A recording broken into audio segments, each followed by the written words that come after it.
Bonjour à tous, aujourd'hui nous allons vous expliquer comment fonctionne le display.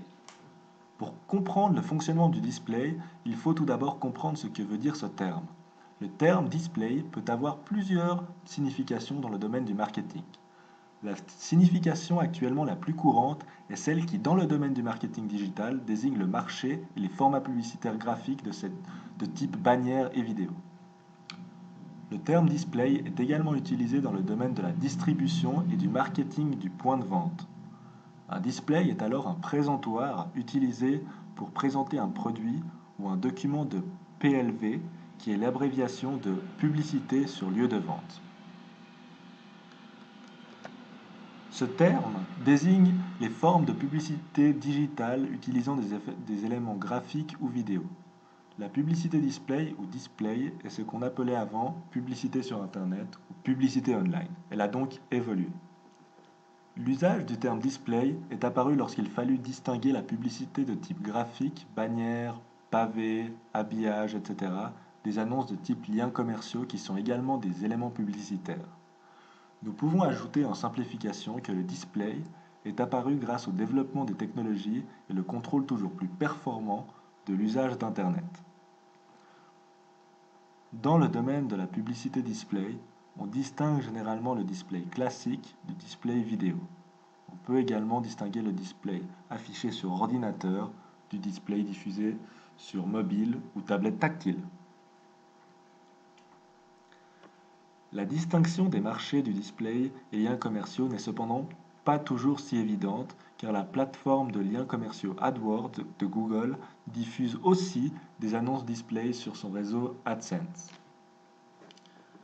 Axons-nous maintenant sur le fonctionnement du display plutôt dans un sens technique.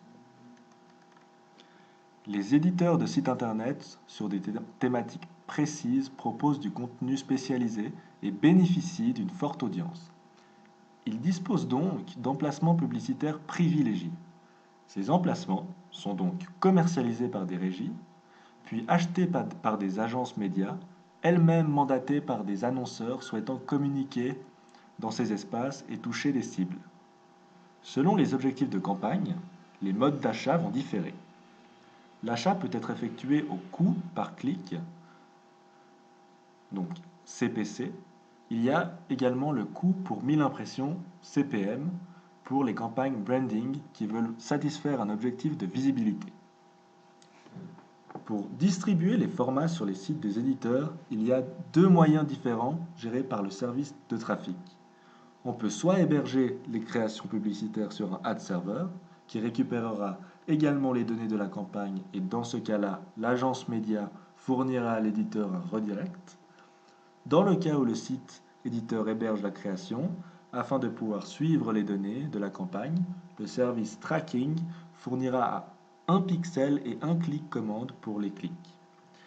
Ces créations intégreront un lien redirigeant vers une page de redirection choisie par l'annonceur. Quelle évolution pour le display? Une enquête de IREP, Institut de recherche et études publicitaires, au premier semestre 2012, a montré que l'investissement publicitaire display Internet croît de 5,5%.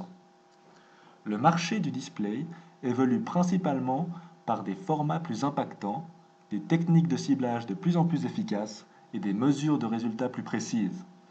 Nous voyons ainsi que la publicité display s'améliore de jour en jour grâce à la technologie. Elle est d'ailleurs étroitement liée à cette dernière. La mondialisation ne fait qu'amplifier l'essor de cette manière de vendre, qui est porteur pour l'avenir et de plus en plus utilisée par les entreprises. Hopi, aïe, aïe, aïe, hopi, aïe, hopi, aïe, aïe,